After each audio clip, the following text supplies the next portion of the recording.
Welcome to the nextTalk podcast. We are a nonprofit passionate about keeping kids safe online. We're learning together how to navigate tech, culture, and faith with our kids. Today's question is my child ready for a phone? We get asked this a lot.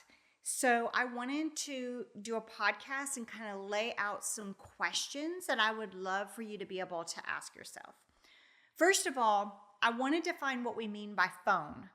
I'm talking about a smartphone with internet connection. And when I say a phone, I don't include social media. So that doesn't mean if your kid earns a phone, if your kid gets a phone, that they automatically get social media. That's an additional step in my mind.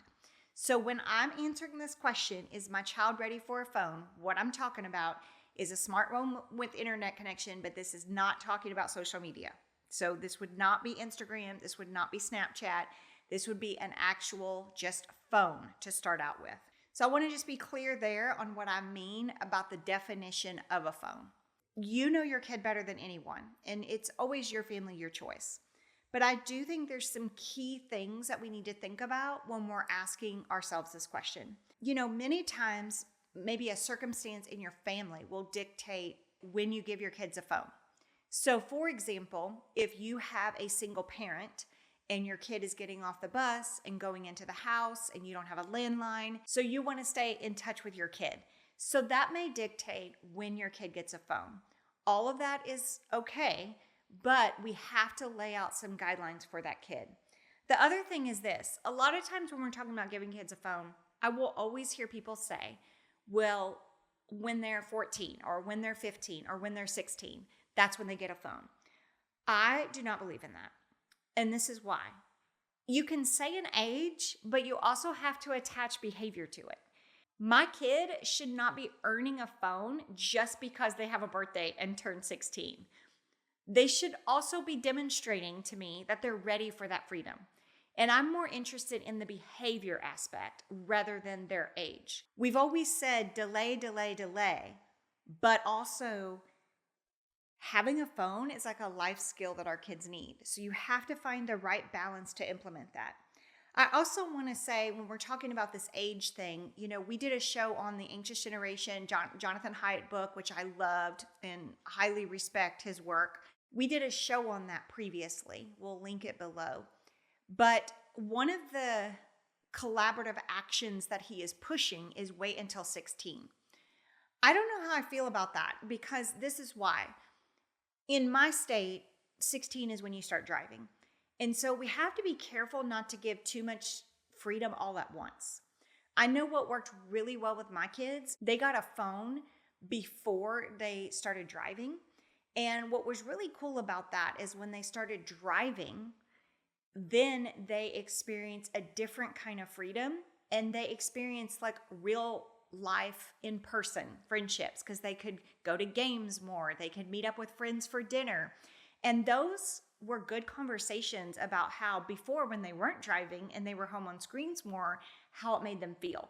And so again, it's just using those moments in life where they're understanding that people are greater than screens. So the wait until 16, I mean, you can if you want, but I feel like it should be more of a staggered approach, because that's a lot of freedom all at once to drive and have all the social media at once. Those are some disclaimers that I want to throw out there as we walk through this show, but I want to give you 3 questions to ask yourself if you're thinking about, is my kid ready for a phone?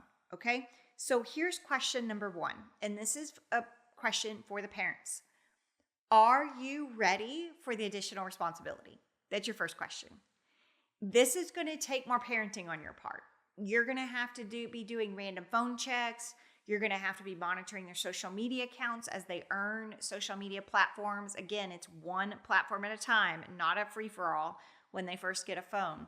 But are you ready for the additional responsibility that comes with it to make sure your kid is safe on that? So that's question 1. You just have to be okay with knowing that you have to be engaged in their online world and you have to know what's going on.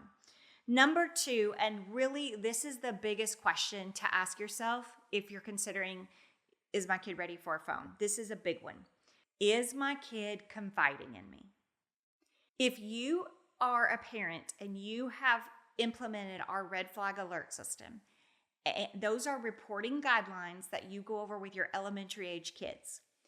If they are reporting things to you, then they are signaling that they're earning a phone.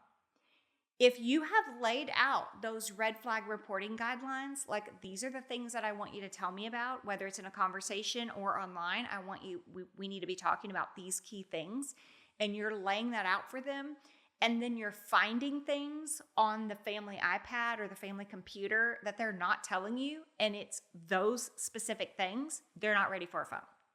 So the red flag alert system really allows you to determine if your kid is ready for a phone or not. One of the things with my kid, when she first earned a phone, she was using my phone, to text her friends and to play apps and that kind of thing. And I think that's kind of a normal step that kids will do. You'll notice that they'll be on your phones more often.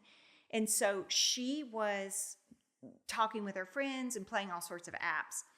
And one day we were in a Mexican restaurant and we had a whole bunch of people with us. And she was playing my phone. And she actually got up and came over to me and she whispered, "Hey, Mom, this just popped up on my app." And what it was a 4+ app she was playing, and you build your own avatar.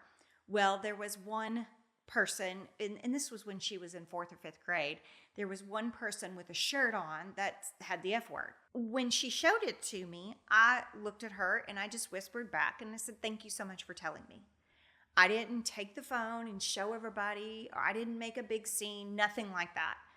But when we got in the car after we left the restaurant, I made a big deal about it.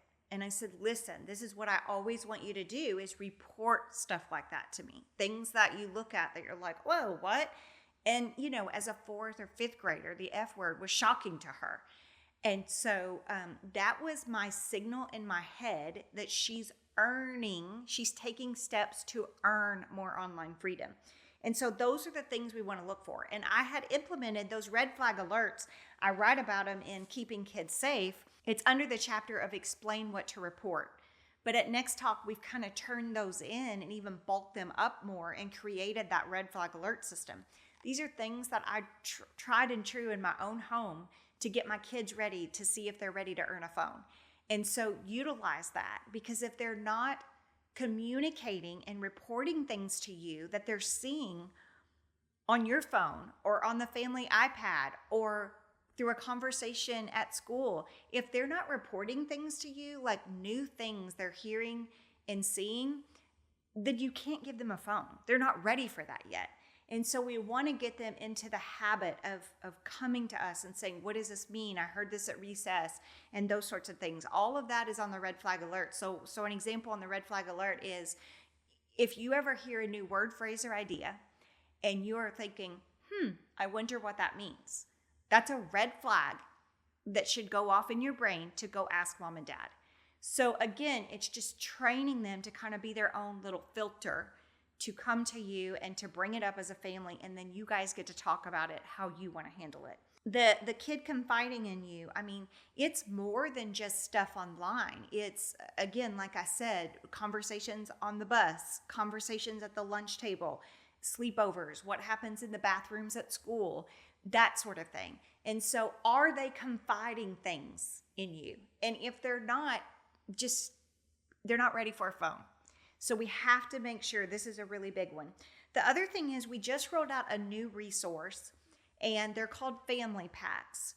So for example, the red flag alert is really designed for the preschool or early elementary. It can hang on your fridge.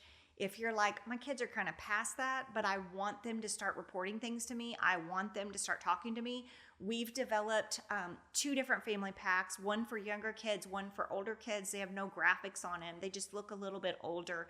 And so those are always available to you. But that kind of goes through, it's the same system. You're going to report this stuff to me and let me know.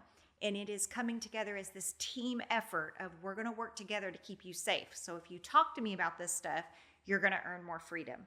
So again, that second question is the biggest one. Is my kid confiding in me? That is really going to determine if they're ready for a phone or not. And then the third thing is this. Is my kid lying to me about anything? Does my kid respect our guidelines, or are they being sneaky? I'm just going to say a really hard truth to you. If your kid is lying to you, they should not be getting a phone.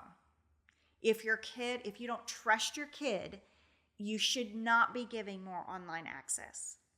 And so these are the hard questions that we have to ask ourselves if we're thinking about, is my kid ready for a phone? So those are my top 3 questions that you need to be asking yourself. Am I ready for the additional responsibility? Is my kid confiding in me? And really, that is the biggest one. Is my kid confiding in me? And 3, is my kid lying to me about anything? Can I trust this kid, or are they sneaky? So I hope these 3 things will really help you decide if your kid is ready for a phone or not. Take those 3 things, pray about it, talk with your spouse or co-parent, and then decide together, is my kid ready for a phone? Make a donation today at nextTalk.org. nextTalk resources are not intended to replace the advice of a trained healthcare or legal professional, or to diagnose, treat, or otherwise render expert advice regarding any type of medical, psychological, legal, financial, or other problem. You are advised to consult a qualified expert for your personal treatment plan.